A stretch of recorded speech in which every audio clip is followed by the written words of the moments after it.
നാം യോഹന്നാൻ്റെ സുവിശേഷത്തിൻ്റെ കണ്ടിന്യൂവേഷൻ ചെയ്യാൻ വേണ്ടി ആഗ്രഹിക്കുകയാണ്. വളരെ ചെറിയൊരു പാസേജ് ആയിരിക്കും നാം ചിന്തിക്കുന്നത്.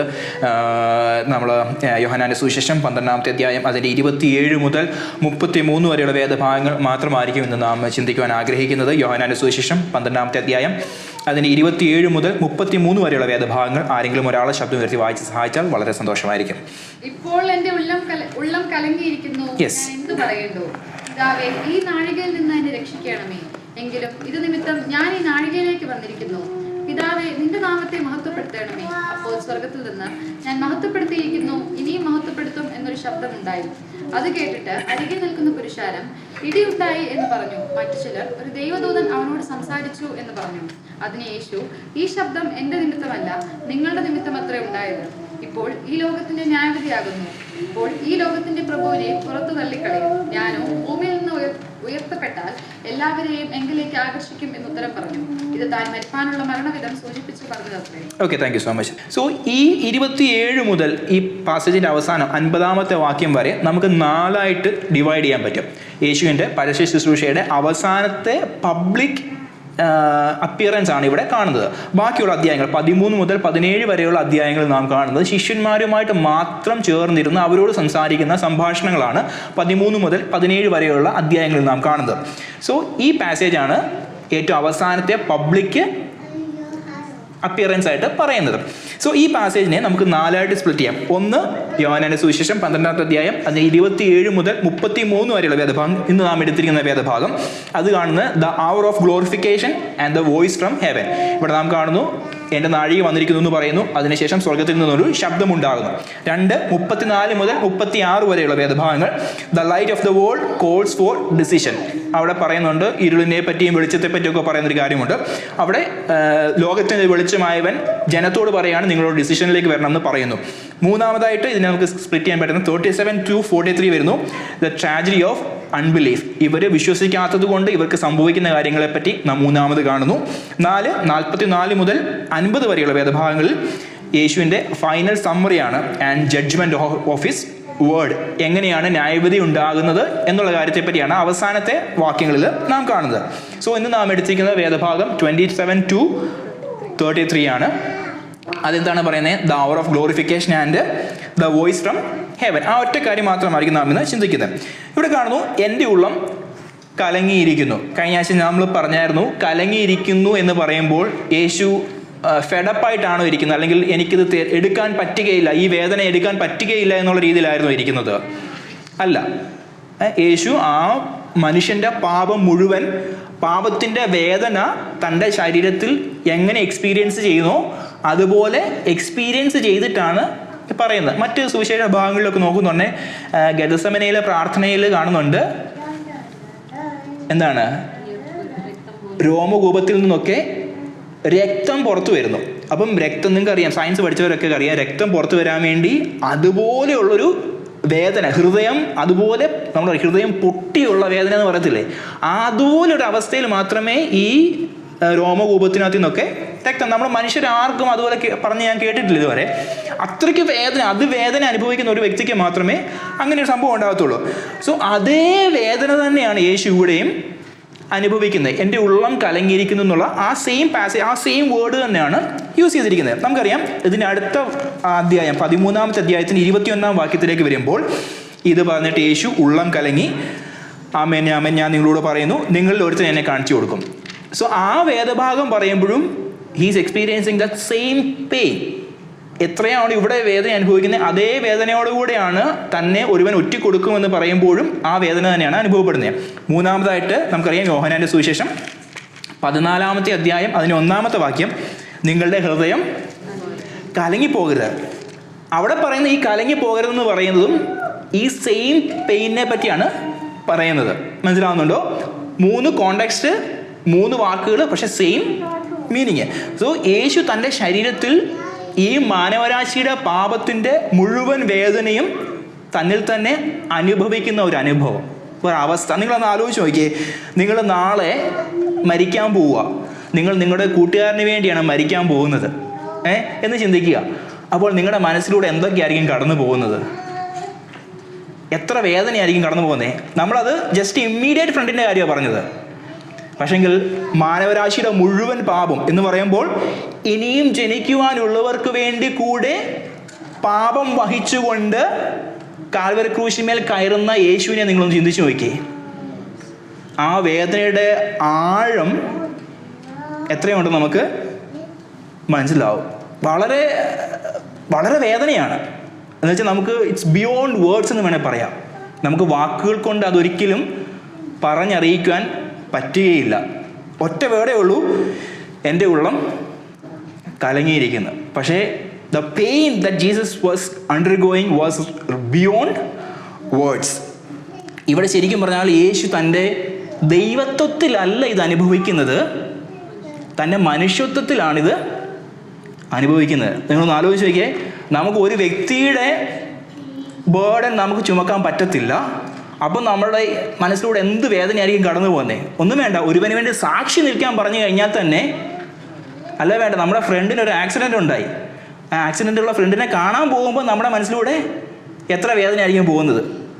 യെസ്, അതിനെക്കാട്ടിലും വളരെ അധികം വേദന. വേറെ വേദനയൊന്നുമല്ല, മാനവരാശിയുടെ പാപം എന്നുള്ള ഒറ്റ ഒരു കാര്യം.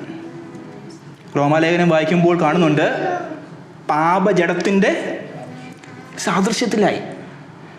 So he is taking all the burden together.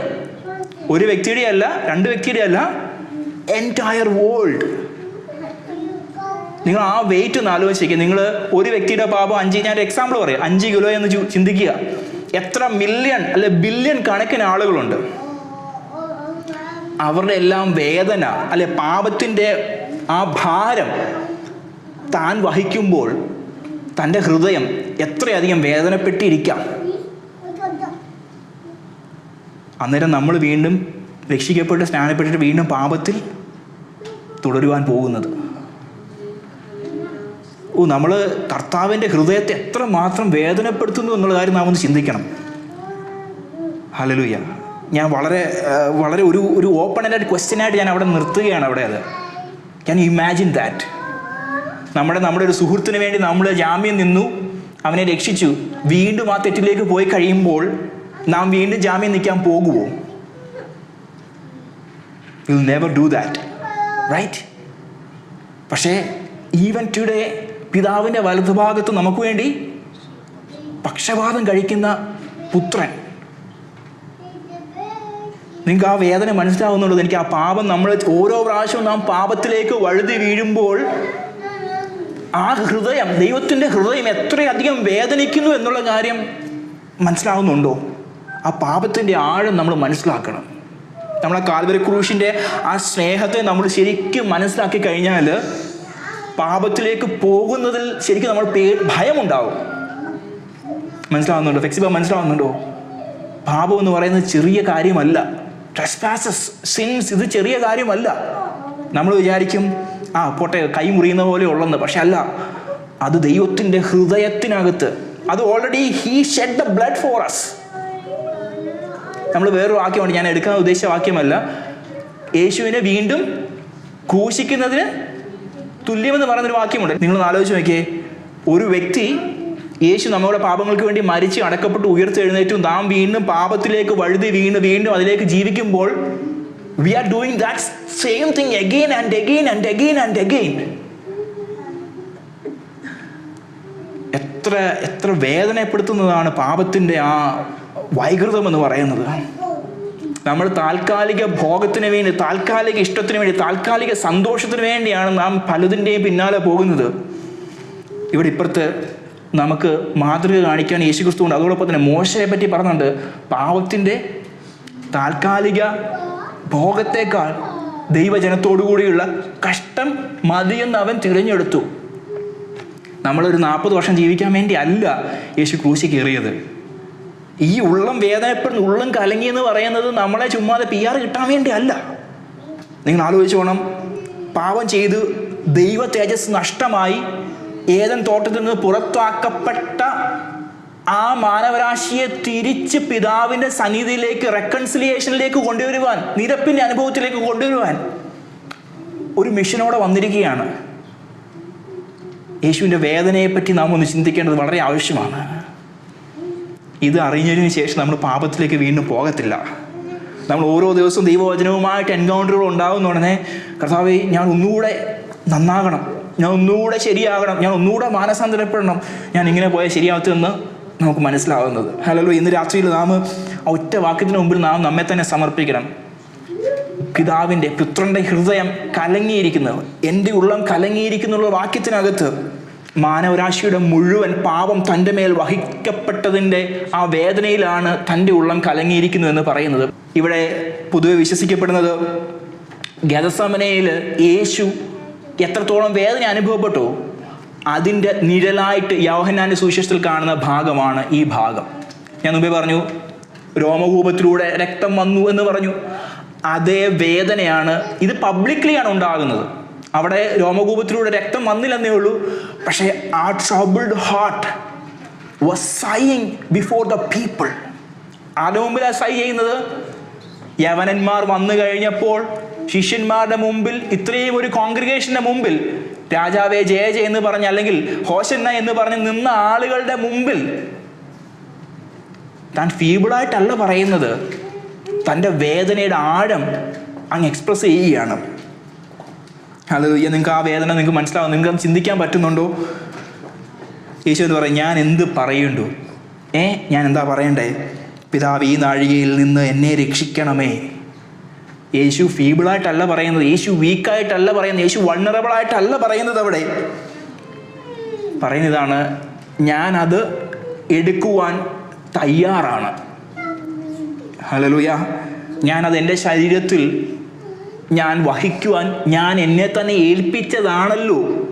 അല്ലെങ്കിൽ യുഗങ്ങൾക്ക് മുമ്പ് അറുക്കപ്പെട്ട കുഞ്ഞാട് പോലെ നിൽക്കുന്ന യേശു ക്രിസ്തു അവിടെ തന്നെത്താൻ ഒന്നുകൂടെ സമർപ്പിക്കുകയാണ്. മനസ്സിലായോ? Submission before the will of the father. പിതാവിൻ്റെ ഇഷ്ടത്തിന് മുമ്പാകെ സമർപ്പിക്കുന്ന യേശു ഒരു ഡെലിവറൻസിന് വേണ്ടിയല്ല യേശു ആഗ്രഹിക്കുന്നത്, പക്ഷെ പിതാവിൻ്റെ മഹത്വത്തിന് വേണ്ടിയാണ് യേശു ആഗ്രഹിക്കുന്നത്. അതുകൊണ്ടാണ് അടുത്ത ബാക്കി പറയുന്നത്, എങ്കിലും ഇത് നിമിത്തം ഞാൻ ഈ നാഴികയിലേക്ക് വന്നിരിക്കുന്നു.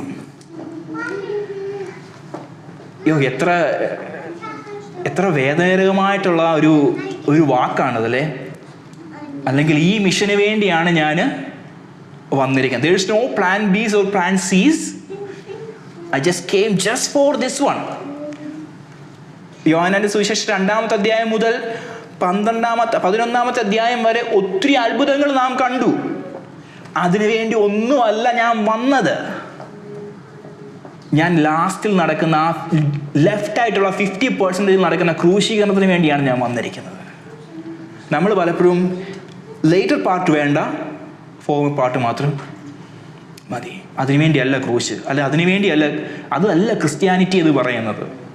ക്രിസ്തീയ വിശ്വാസം എന്ന് പറയുമ്പോൾ യേശുവിൻ്റെ ഭാവം നമ്മളിലും ഉണ്ടാകേണ്ടതാണ്. എൻ്റെ കൂടെ ഉണ്ടാകണം നിങ്ങൾ. മനസ്സിലായോ? തന്നെത്താൻ ത്യജിച്ച്, ഞാൻ എപ്പോഴും പറയുന്ന വാക്യം ഇത്, തന്നെത്താൻ ത്യജിച്ച് ക്രൂശെടുത്ത് നാൾത്തോറും എന്നെ അനുഗമിക്കുവാൻ വേണ്ടിയാണ് യേശു വിളിച്ചിരിക്കുന്നത്. അത്ഭുതങ്ങൾ നടക്കാൻ വേണ്ടിയാണ് നമ്മൾ എക്സ്പെക്ട് ചെയ്യുന്നത്, പക്ഷെ അത്ഭുതങ്ങളല്ല ക്രിസ്തീയ വിശ്വാസത്തിൻ്റെ അടിത്തറ എന്ന് പറയുന്നത്. ക്രൂശീകരണമാണ് ക്രിസ്തീയ വിശ്വാസത്തിൻ്റെ അടിത്തറ. അതല്ലെങ്കിൽ ഉയർപ്പാണ്, യേശു ക്രിസ്തുവിൻ്റെ ഉയർപ്പാണ് ഈ ക്രിസ്തീയ വിശ്വാസത്തിൻ്റെ അടിത്തറ. നമ്മൾ ചതിക്കപ്പെട്ടു പോകരുത്. പലപ്പോഴും എന്നിൻ്റെ പാട്ടുകളും പ്രസംഗങ്ങളും ഒക്കെ പോകുന്നത് മറ്റൊരു തലത്തിലാണ്. ഈ ക്രൂശീകരണത്തിൻ്റെ ഈ പാട്ടൊന്നും പറയാൻ ആർക്കും ആഗ്രഹമല്ല. മുമ്പേ പറയുന്ന പോലെ ലാസറിനെ ഉയർപ്പിച്ചത് കൊണ്ട് നിൽക്കുകയാണ്. അതിനുശേഷം ദൈവമഹത്വം മറ്റുള്ളവർ കണ്ടതിനെപ്പറ്റി നമുക്ക് പറയാൻ ആഗ്രഹമില്ല. കാനായിലെ കല്യാണത്തിന് വെള്ളം വീഞ്ഞായത് പറയാൻ ഇഷ്ടമാണ്. അതിനുശേഷം നടന്ന ദൈവിക മഹത്വത്തെ പറ്റി നാം പറയാൻ ആഗ്രഹിക്കുന്നില്ല. യേശുവിൻ്റെ ദൈവത്വത്തെക്കാൾ കൂടുതൽ അത്ഭുതങ്ങൾക്ക് പിന്നാലെ പോകുന്ന, കഴിഞ്ഞ ആഴ്ച പറഞ്ഞതുപോലെ യൂട്ടിലിറ്റേറിയൻ മെൻറ്റാലിറ്റിയിൽ പോകുന്ന ക്രിസ്തീയ വിശ്വാസികളാണ് ഇന്ന് വർദ്ധിച്ചുകൊണ്ടിരിക്കുന്നത്. We have to repent in his presence. നമുക്ക് മാനസാന്തരം ആവശ്യമാണ്. ഇങ്ങനെയുള്ള വിശ്വാസത്തിന് പിറകെ പോയി കഴിഞ്ഞാൽ കർത്താവ് വന്നാൽ പോകത്തില്ല. ഇങ്ങനൊരു മനവാട്ടി ഏറ്റെടുക്കാൻ വേണ്ടിയല്ല കർത്താവ് വരുന്നത്. ക്ഷയം, വാട്ടം, മാലിന്യമില്ലാത്ത നിഷ്കളങ്ക മണവാട്ടി എന്ന് പറയുമ്പം അങ്ങോട്ട് കിട്ടിയാൽ ഇങ്ങോട്ട് സ്നേഹിക്കുമെന്ന് പറയുന്ന മണവാട്ടി അല്ല കർത്താവിന് ആഗ്രഹം. മനസ്സിലായോ? എൻ്റെ കൂടെ ഉണ്ടാകണം നിങ്ങൾ. നമ്മൾ $5 തന്നു കഴിഞ്ഞാൽ ഞാൻ കർത്താവിനെ സ്നേഹിക്കാമെന്ന് പറയുന്ന വിശ്വാസി കർത്താവിന് വേണ്ട. അതല്ല ക്രിസ്തീയ സ്നേഹത്തിൻ്റെ ഫൗണ്ടേഷൻ എന്ന് പറയുന്നത്. ക്രിസ്തീയ സ്നേഹത്തിൻ്റെ ഫൗണ്ടേഷൻ ക്രൂശോളം വരുവാൻ ഹൃദയമുള്ളവനെയാണ് കർത്താവിന് ആവശ്യം. എപ്പോഴും ഈ വഴിത്താരയിൽ ഒത്തിരി അധികം ആളുകളുണ്ട്. നമുക്കൊരു ഗാനമുണ്ട്, സ്നേഹിതരില്ല കുരിശിൽ പെട്ട പാടുകൾ എഴുതാൻ കരത്താൽ. ക്രൂശിൻ്റെ അടുത്തിലേക്ക് വരുമ്പം ആൾക്കാർ വളരെ കുറവാണ്. പക്ഷെ ക്രൂശ് എടുത്ത് അവൻ്റെ പിന്നാലെ അനുഗമിക്കാൻ വേണ്ടിയാണ് അവൻ നമ്മെ വിളിച്ചിരിക്കുന്നത്. ഹല്ലേലൂയ. നമുക്കൊരു ചേഞ്ച് ആവശ്യമാണ്, നമുക്കൊരു മാനസാന്തരം ആവശ്യമാണ്. കെസിയ, നാളെ നിങ്ങൾക്ക് ചിലപ്പം ചർച്ചകളിലൊക്കെ കേൾക്കുന്നൊരു പ്രസംഗം ഉണ്ടായിരിക്കും, you have to just follow Jesus just for miracles. But that's not true gospel. That's not true gospel. Jesus Christ came to die for your sin. അതാണ് മോളെ യഥാർത്ഥ സുവിശേഷം എന്ന് പറയുന്നത്. അതിന് അപ്പുറമായിട്ട് ആരെങ്കിലും സുവിശേഷം വേറെ അതാണ് സുവിശേഷം പറഞ്ഞു കഴിഞ്ഞാൽ you don't follow that. You have to just give your heart only to the true gospel. മനസ്സിലായോ കുഞ്ഞെ? നീ ബൈബിൾ വായിക്കണം എപ്പോഴും. You should follow this scripture so that nobody can take you off from this path. നമ്മൾ ഒരു കുഞ്ഞോട് മാത്രമല്ല പറഞ്ഞത്, ഞാൻ എല്ലാവരോടും പറയുന്നത്, ഈ വചനം വായിക്കാത്തത് കൊണ്ടാണ് നമ്മൾ ചതിക്കപ്പെട്ടു പോകുന്നത്. വചനം വായിക്കണം. ഞാൻ വളരെ വേഗത്തിൽ മുമ്പോട്ട് പോകാൻ ആഗ്രഹിക്കുകയാണ്. 28-ാം വാക്യം, പിതാവേ നിന്റെ നാമത്തെ മഹത്വപ്പെടുത്തണേ. ഈ നാഴികയിലേക്ക് വന്നിരിക്കുന്നു എന്ന് പറഞ്ഞിട്ട് പറയാണ്, നിന്റെ നാമത്തെ മഹത്വം. I don't want to see my glory but I want to see your glory exalted. അതിനുശേഷം അപ്പോൾ സ്വർഗത്തിൽ നിന്ന് ഞാൻ മഹത്വപ്പെടുത്തിയിരിക്കുന്നു എന്ന് ഇനിയും മഹത്വപ്പെടുത്തും എന്നൊരു ശബ്ദം ഉണ്ടായി. യേശുവിൻ്റെ പരസ്യ ശുശ്രൂഷയുടെ സമയത്ത് എത്ര പ്രാവശ്യം സ്വർഗത്തിൽ നിന്ന് സൗണ്ട് ഉണ്ടായി? മേഘ സ്നാനപ്പെട്ടപ്പം, ഇപ്പം രൂപാന്തരപ്പെട്ടതാണോ?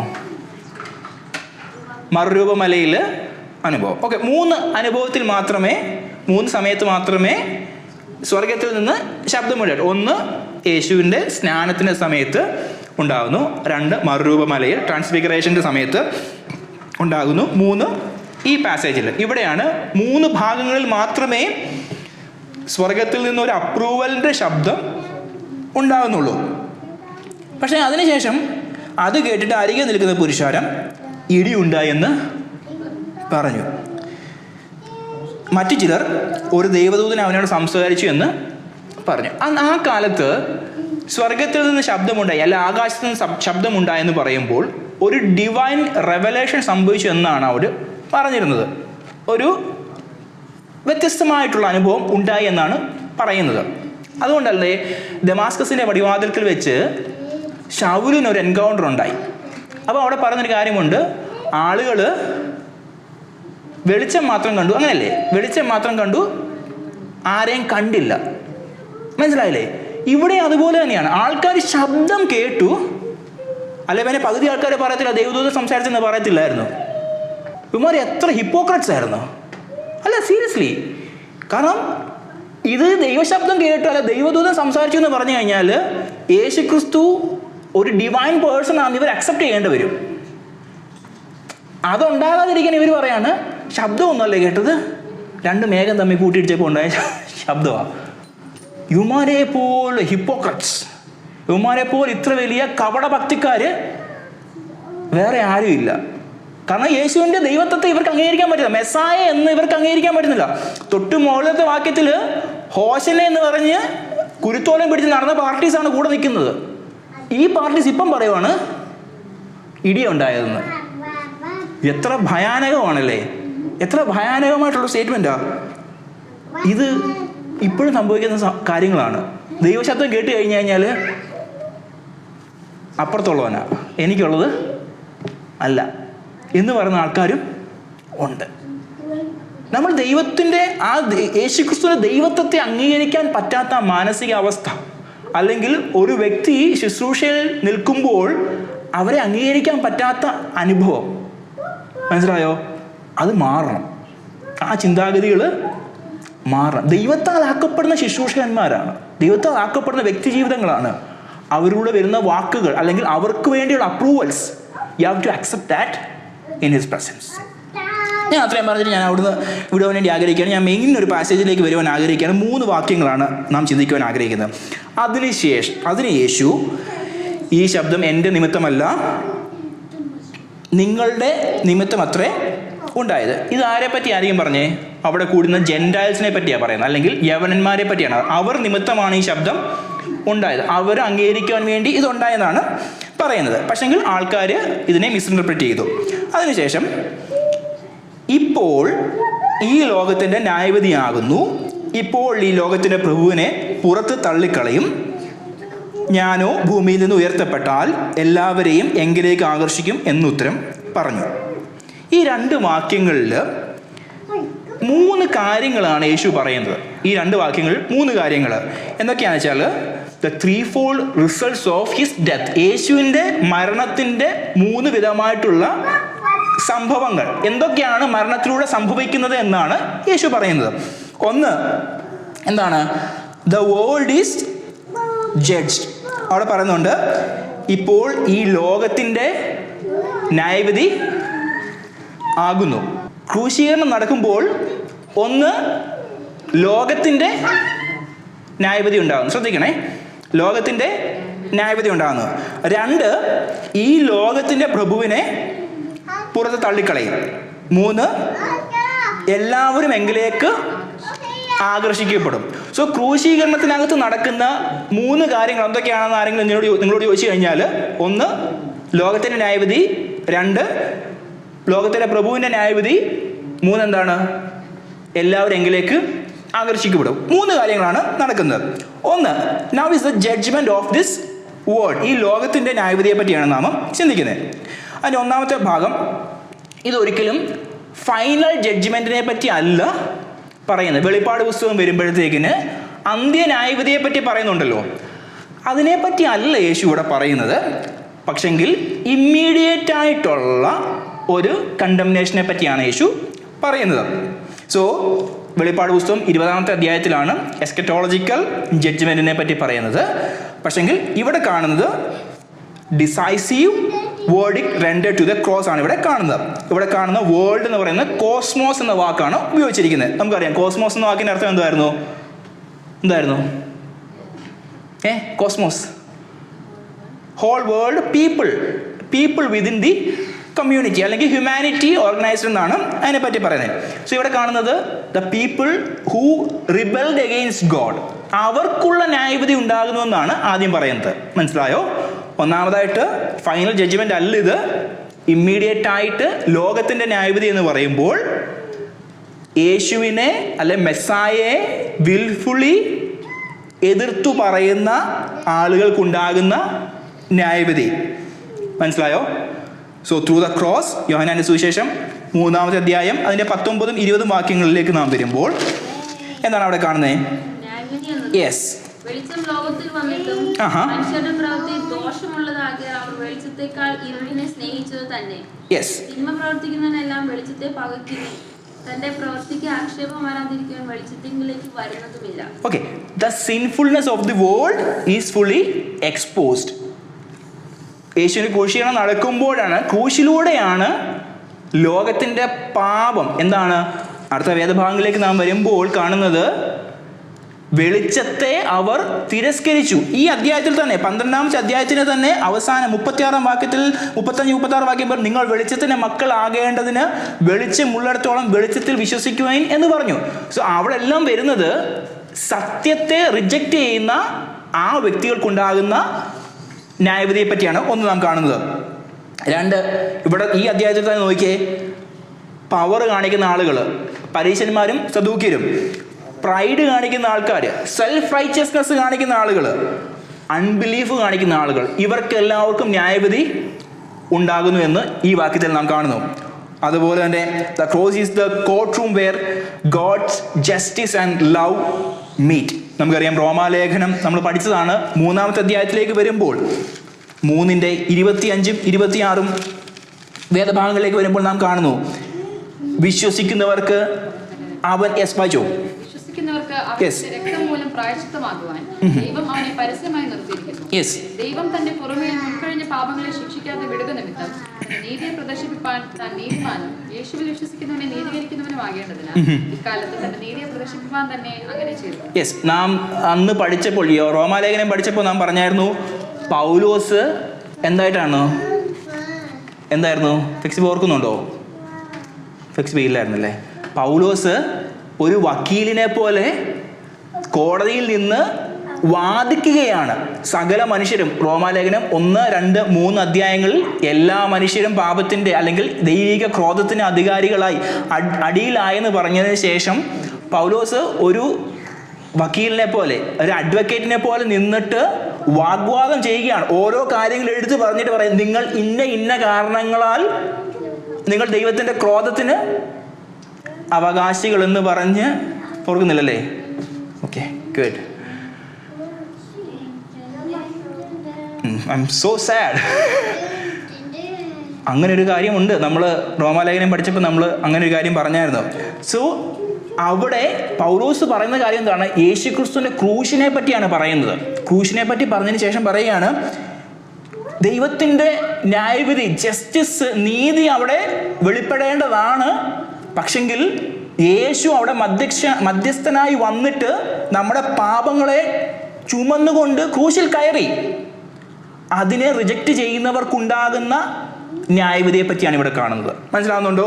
വളരെ വേഗത്തിൽ പോവുകയാണ്. 8-ാമത്തെ അധ്യായം റോമാലേഖനം 8:3 കാണുന്നു. നമ്മൾ മുമ്പേ പറഞ്ഞ വാക്യമാണ്, പാപജഡത്തിൻ്റെ സാദൃശ്യത്തിലായി. സോ ജഡ്ജ്മെന്റ് ഏതൊക്കെ രീതിയിലാണ് ഉണ്ടാകുന്നത്? ഒന്ന്, മോറൽ രീതിയിൽ, പ്രൈഡ്, സെൽഫ് റൈച്ചസ്നെസ്, അങ്ങനെയുള്ള കാര്യങ്ങൾ വെച്ചിട്ട് ന്യായവിധി ഉണ്ടാകുന്നു. 2, ജുഡീഷ്യലായിട്ട്, പൗലോസ് ഒരു ന്യായാധിപനെ പോലെ നിന്ന് സംസാരിക്കുന്നത് പോലെ നാം ദൈവത്തെ, നാം എന്ന് പറയുമ്പോൾ അന്ന് കൂടിയിരുന്ന ആ ജനത്തിന് റിജക്റ്റ് ചെയ്തതുപോലും ഉണ്ടാകുന്ന ന്യായവിധി. ഞാൻ പറഞ്ഞ മനസ്സിലാവുന്നുണ്ടോ? So the first one, judgement of the world എന്ന് പറയുമ്പോൾ it's not the final judgement, but it is a decisive verdict എന്നാണ് അവിടെ ഉണ്ടാകുന്നത്. ഇതിന്റെ 2-ാമത്തെ ഭാഗത്തിലേക്ക് വരുന്നു, the cross as God's verdict against the world. 2 സത്യങ്ങൾ ക്രൂശ് നമ്മളെ കാണിക്കുന്നുണ്ട്. ഒന്ന്, ദ ഹൊറർ ഓഫ് സിൻ, പാപത്തിൻ്റെ ഭീകരമായ അവസ്ഥ. 2, ദ ഗ്ലോറി ഓഫ് ഗ്രേസ്, കൃപയുടെ മഹത്വത്തെയുമാണ് ക്രൂശ് കാണിച്ചു തരുന്നത്. So cross is judging the people. മനസ്സിലാവുന്നുണ്ടോ? ഈ ക്രൂശ് മുഖാന്തരമാണ് ഈ ന്യായവിധി ഉണ്ടാകുന്നത്. കാരണം ഹൊറർ ഓഫ് സിൻ ഉണ്ട്, ഗ്ലോറി ഓഫ് ഗ്രേസും ഉണ്ടാകുന്നുണ്ട് അവിടെ. ഇത് വെച്ചിട്ടും ന്യായവിധി ഉണ്ടാകുന്നു. സോ ഇതാണ് ആദ്യത്തെ ഭാഗം. എന്താണ് ആദ്യത്തെ ഭാഗം?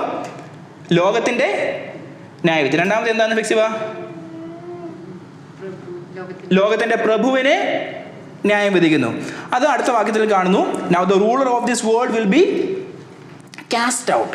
അവിടെ ന്യായവിധി എന്ന് പറയുമ്പോൾ കാസ്റ്റ് ഔട്ട് എന്നൊരു വാക്കാണ് അവിടെ ഉണ്ടായേക്കുന്നത്, അല്ലേ? The prince of this world be cast out, അല്ലെങ്കിൽ എക്സ്പെൽഡ് എന്നൊരു വാക്കാണ് അവിടെ ഉപയോഗിച്ചിരിക്കുന്നത്. ഈ വാക്ക് വേറെ എവിടെയെങ്കിലും ഉപയോഗിച്ചതായിട്ട് നിങ്ങൾ അറിയാമോ? എക്സ്പെൽഡ് അല്ലെങ്കിൽ പുറത്താക്കി. സ്വർഗത്തിൽ നിന്ന് ആരെ പുറത്താക്കി? ദാവീദിനെയോ? ലൂസിഫറിനെ പുറത്താക്കി. ഓക്കെ, പറഞ്ഞോ. ഗാർഡൻ ഓഫ് ഈഡനിൽ നിന്ന് ആദം ഹൗവയെ സെയിം വേർഡാണ് ഉപയോഗിച്ചിരിക്കുന്നത്. എക്സ്പെൽഡ് എന്നുള്ള വാക്ക്, കാസ്റ്റ് ഔട്ട് അല്ലെങ്കിൽ എക്സ്പെൽഡ് എന്നുള്ള വാക്കാണ് ഉപയോഗിച്ചിരിക്കുന്നത്. സോ നിങ്ങൾ നോക്കിയേ, ഏദനിൽ ഏകന്റെ പാപത്താൽ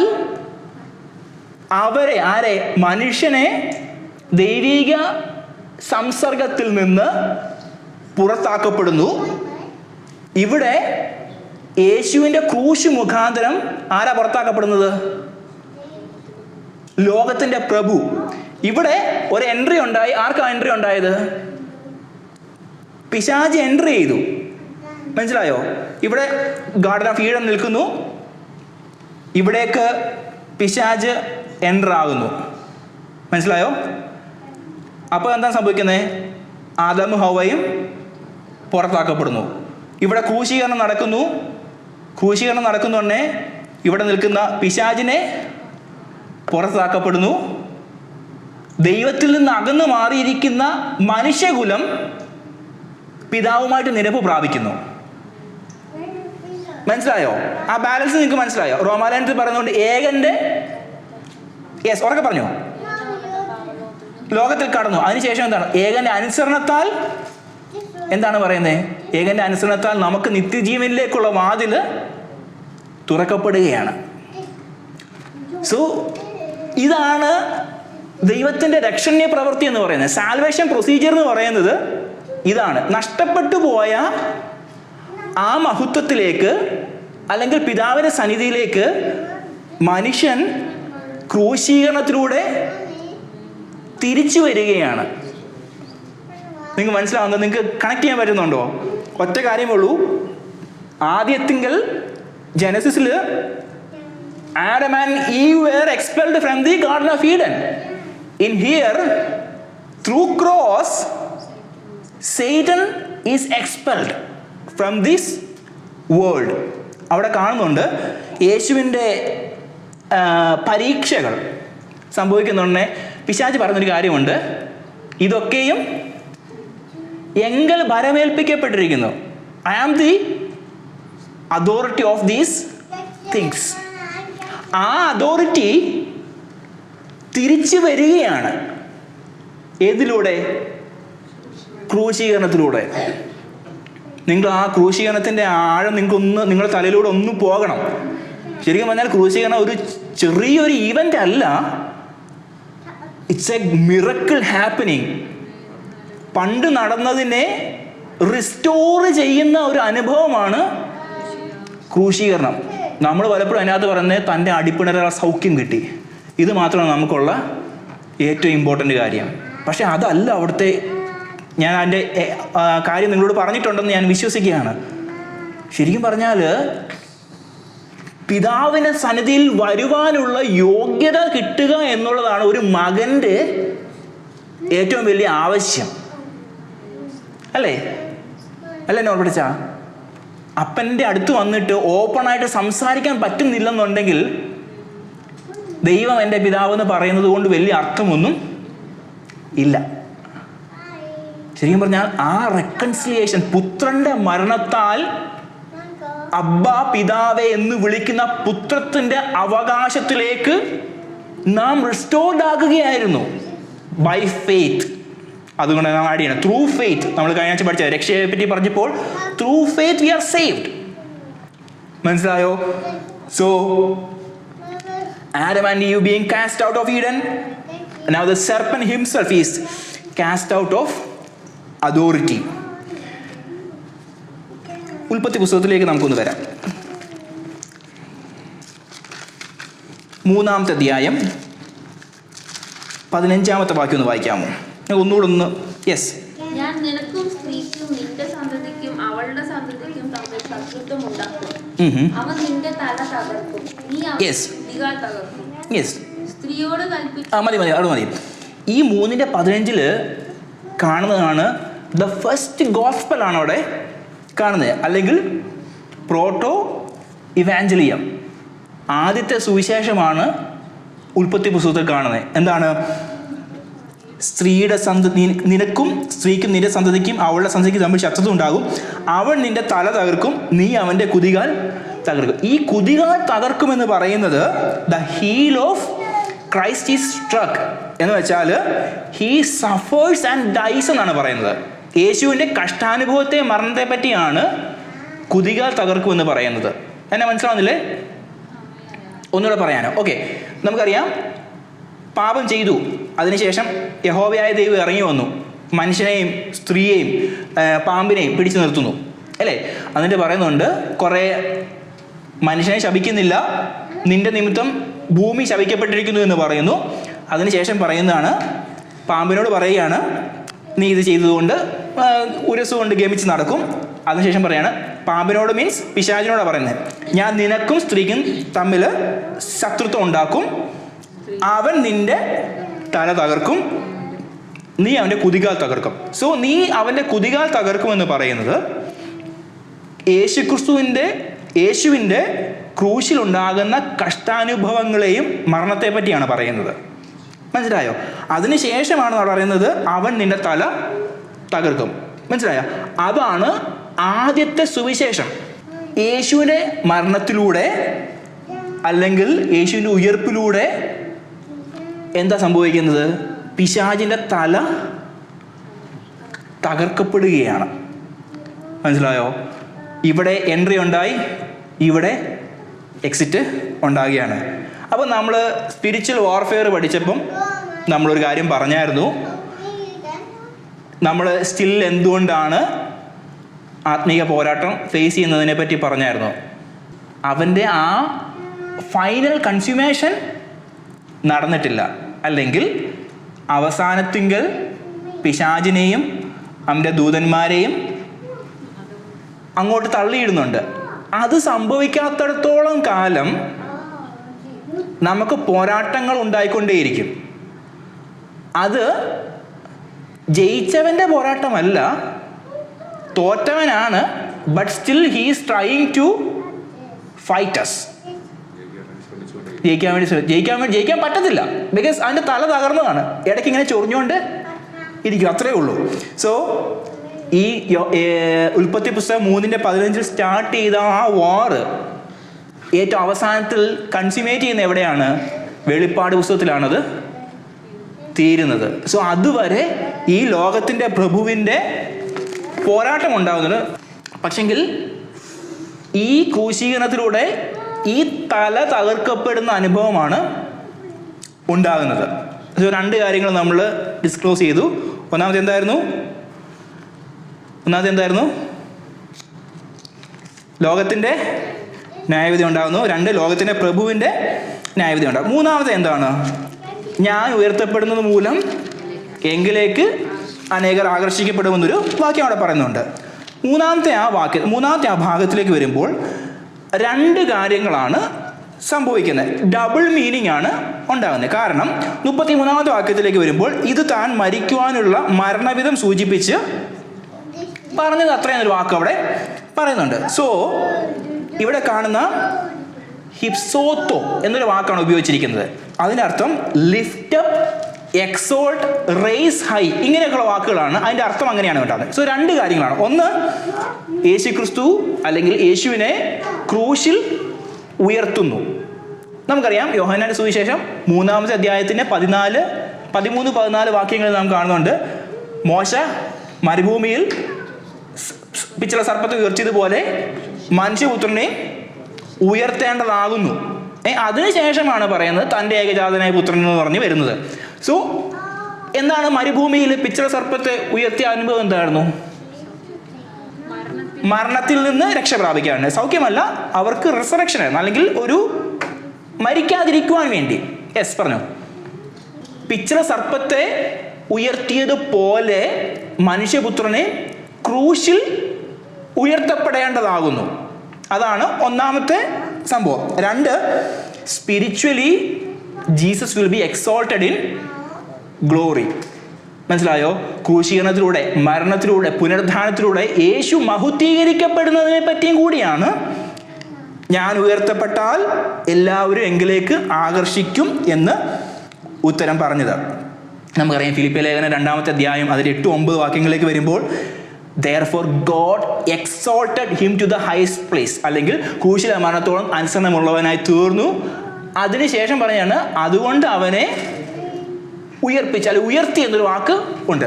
അവിടെ കാണുന്ന എക്സോൾട്ടഡ് എന്ന വാക്കിൻ്റെ മീനിങ് വരുന്നത്, അല്ലെങ്കിൽ റൂട്ട് വേർഡ് വരുന്നത് ഹൈപ്പർ ഹിപ്സോത്തോ, അല്ലെങ്കിൽ മുമ്പേ ഹിപ്സോത്തോ എന്ന വാക്കായിരുന്നു ഉപയോഗിച്ചിരുന്നത്.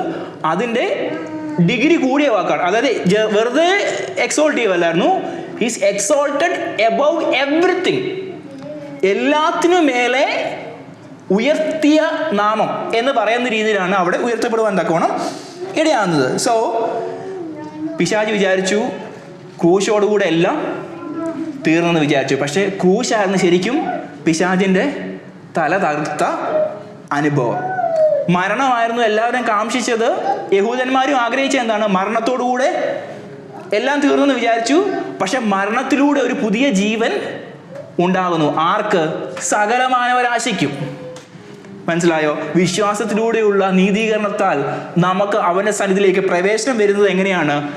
അവൻ ഉയർത്തപ്പെട്ടത് മൂലമാണ്. ഹല്ലേലൂയ. ആൻഡ് ഇവിടെ കാണുന്നൊരു വാക്യം, ഒറ്റ വാക്യം കൂടെ പറഞ്ഞ് നിർത്തുവാൻ ആഗ്രഹിക്കുകയാണ്. Will draw all people to myself. അവിടെ കാണുന്ന കാര്യം എല്ലാവരെയും എങ്കിലേക്ക് ആകർഷിക്കുമെന്ന് ഉത്തരം പറഞ്ഞു. അപ്പം സാൽവേഷൻ കുറച്ച് പേർക്ക് വേണ്ടി മാത്രമുള്ളതാണോ? ചില പഠിപ്പിക്കലുകളുണ്ട്. ദൈവം ചൂസ് ചെയ്ത വ്യക്തികൾ മാത്രമേ സാൽവേഷൻ ലഭിക്കുകയുള്ളെന്ന്. നമ്മളിവിടെ ഒരു ഡിസ്കഷൻ നമുക്ക് ഇടയ്ക്കുണ്ടായതാണ്. അങ്ങനെയല്ല. ഈ സാൽവേഷൻ്റെ കോള് എല്ലാവർക്കുമുള്ളതാണ്. ദൈവം റീജനറേറ്റ് ചെയ്യുന്നു. ചില ആൾക്കാർ സ്നാനം ശരിയാണെന്ന് അറിഞ്ഞു. നാട്ടിലെ ചില അച്ഛന്മാരൊക്കെ ഉണ്ട്, സ്നാനപ്പെട്ടതിന് ശേഷം എന്താ സംഭവിക്കുന്നത്? പള്ളിയും പട്ടക്കാരെയും പേടിച്ച് അവിടെ തന്നെ നിൽക്കുന്നു. റീജനറേറ്റഡ് ആണോ? യെസ്, റീജനറേറ്റ് ചെയ്തു. പക്ഷെങ്കിൽ എന്താ സംഭവിച്ചത്? അവർ സ്വയം അതിനെ തിരസ്കരിച്ച് തങ്ങളുടെ ആ കെട്ടുപാടിലേക്ക് മാറിപ്പോകുന്നു. സാൽവേഷൻ എല്ലാവർക്കും ഓപ്പൺ ആണ്, പക്ഷെങ്കിൽ വി ക്യാൻ ഡിനൈ ഇറ്റ്. മനസ്സിലായോ? We have the free will to deny it. ദൈവം എല്ലാ കാരണം പിന്നെ മക്കളെ എല്ലാവരും അങ്ങനല്ല. It's an open call. ഞാൻ വാതിൽക്കൽ നിന്ന് മുട്ടുന്നു. ദൈവം ഓപ്പൺ ചെയ്തു. നിങ്ങൾ റീജനറേറ്റഡ് ആയി ശേഷം എനിക്ക് വേണമെങ്കിൽ തിരസ്കരിച്ച് കളയാം. എനിക്ക് വേണമെങ്കിൽ വെളിച്ചത്തെ ചൂസ് ചെയ്യാം, അല്ലെങ്കിൽ ഇരുളിനെ ചൂസ് ചെയ്യാം. സോ സുവിശേഷം എന്ന് പറയുന്നത്, സാൽവേഷൻ എന്ന് പറയുന്നത്, ഗ്രേസ് എന്ന് പറയുന്നത് ചില വ്യക്തികൾക്ക് വേണ്ടി മാത്രമുള്ളതല്ല. അത് എല്ലാവർക്കും വേണ്ടി ഓപ്പണായിട്ട് ദൈവം വെച്ചിരിക്കുന്ന ഒരു കാര്യമാണ്. So this is A irresistible moral beauty of the cross, the self-giving love of God revealed in the crucified Christ. പാപികൾ ഈ സ്നേഹത്താൽ ക്രൂശിലേക്ക് ആദായപ്പെടുന്നു. ഹല്ലേലൂയ. ആൻഡ് ഇത് വിശ്വാസികൾക്ക് കൂടുതൽ ദൈവസ്നേഹത്തിലേക്ക് വഴിയൊരുക്കുകയാണ്. മനസ്സിലായോ? പാപികൾ മാനസാന്തരപ്പെടാൻ ഈ സ്നേഹം മതി. ഒരു രക്ഷിക്കപ്പെട്ട വിശ്വാസി അതിനുശേഷം കൂടുതൽ ഡിവോഷനിൽ ആഴമായ ബന്ധത്തിലേക്ക് പോകാൻ വേണ്ടിയും ഈ സ്നേഹം ആവശ്യമാണ്. ഹല്ലേലൂയ. സോ ഒറ്റ വാക്കിൽ നിർത്തുകയാണ്. യേശുക്രിസ്തുവിൻ്റെ മരണം is A divine, the centre of divine attraction. യേശുക്രിസ്തുവിൻ്റെ മരണത്തിലൂടെ, അവൻ ഉയർത്തപ്പെട്ടതിലൂടെ അനേകർ ഈ സ്നേഹത്തിൻ്റെ പാതയിലേക്ക് വരുവാൻ ഇടയായിത്തീർന്നു. ഹല്ലേലൂയ. അവിടെ ഞാൻ നിർത്തുവാൻ വേണ്ടി ആഗ്രഹിക്കുകയാണ്. ദൈവത്തിൻ്റെ നീതി എവിടെ മീറ്റ് ചെയ്യുന്നത്? ആ ക്രൂശിൽ നിവർത്തിക്കപ്പെടുകയാണ്. ജസ്റ്റിഫിക്കേഷനെ പറ്റി നാം ചിന്തിച്ചൊരു കാര്യമായിരുന്നു. എന്താണ്? ന്യായവിധി മനുഷ്യനുണ്ടായിരുന്നു, പക്ഷേ ആ ന്യായം വിധിച്ച ദൈവം തന്നെ അതിൻ്റെ പാപപരിഹാരമായി തീരുന്നതിലൂടെ നമുക്ക് വിശ്വാസത്താൽ ആ രക്ഷ കരസ്ഥമാക്കാൻ പറ്റുകയാണ്. Hallelujah. And as he was exalted there, everyone will be gathered to him. എല്ലാവരും അവനിലേക്ക് അട്രാക്റ്റഡ് ആയിട്ട് തീരുവാനുള്ള അവസരങ്ങൾ കർത്താവ് ഒരുക്കിയിരിക്കുകയാണ്. സോ എൻ്റെ ഉള്ളം കലങ്ങിയിരിക്കുന്നു എന്നുള്ള വാക്യത്തിൽ നിന്ന് തുടങ്ങി യേശു ഇവിടെ ഈ ഒരു വാചകം പറയുമ്പോൾ ശരിക്കും യേശുവിൻ്റെ മനസ്സിനകത്ത് ആ ഒരു വേദനയിലാണോ? ശരിക്കും പറഞ്ഞാൽ യേശുവിൻ്റെ മനസ്സിനകത്ത് സ്നേഹവും അല്ലെങ്കിൽ സന്തോഷവും നിറഞ്ഞു കവിയുകയായിരിക്കത്തില്ലേ? കാരണം ഞാൻ മരിക്കുന്നതിലൂടെ 3 കാര്യങ്ങൾ നടക്കുന്നു. 1, ലോകത്തിൻ്റെ ന്യായവിധി ഉണ്ടാകുന്നു. 2, ലോകത്തിൻ്റെ പ്രഭുവിൻ്റെ ന്യായവിധി ഉണ്ടാകുന്നു. 3, ഞാൻ മരിക്കുന്നതിലൂടെ, ഞാൻ ഉയർത്തപ്പെടുന്നതിലൂടെ അനേകർ പുത്രൻ്റെ രാജ്യത്തിലേക്ക് അല്ലെങ്കിൽ പിതാവിൻ്റെ സന്നിധിയിലേക്ക് കടന്നു വരികയാണ്. Hallelujah. So that is the love of the cross. അതാണ് ക്രൂശിൻ്റെ സ്നേഹമെന്ന് പറയുന്നത്. നഷ്ടപ്പെട്ടു പോയ ആ ആഴമേറിയ ആത്മീയ ബന്ധത്തിലേക്ക് ഇപ്പോഴും ആ കോൾ ഓപ്പണായിട്ട് കിടക്കുകയാണ്. Hallelujah. And I know you all accepted Christ as your personal savior. Your duty is to grow deeper in devotion with him. ആ ദൈവസ്നേഹത്തിലേക്ക് ഒന്നുകൂടെ ആഴമായി ഇറങ്ങിക്കൊണ്ട് കർത്താവേ, അനുദിനം വളർന്നു വരുന്ന ഒരു ക്രിസ്തീയ വിശ്വാസത്തിൻ്റെ ഉടമകളായി തീരുവാൻ ഞങ്ങളെ സഹായിക്കണമെന്നുള്ള പ്രാർത്ഥനയായിരിക്കണം ഇന്ന് രാത്രിയിൽ നമ്മുടെ ഉള്ളിൽ ഉണ്ടാകേണ്ടത്. ഒരു നിമിഷം നമ്മുടെ കണ്ണുകളെ അടയ്ക്കാമോ? നാം പ്രാർത്ഥിക്കാൻ വേണ്ടി പോവുകയാണ്. ഹല്ലേലൂയ.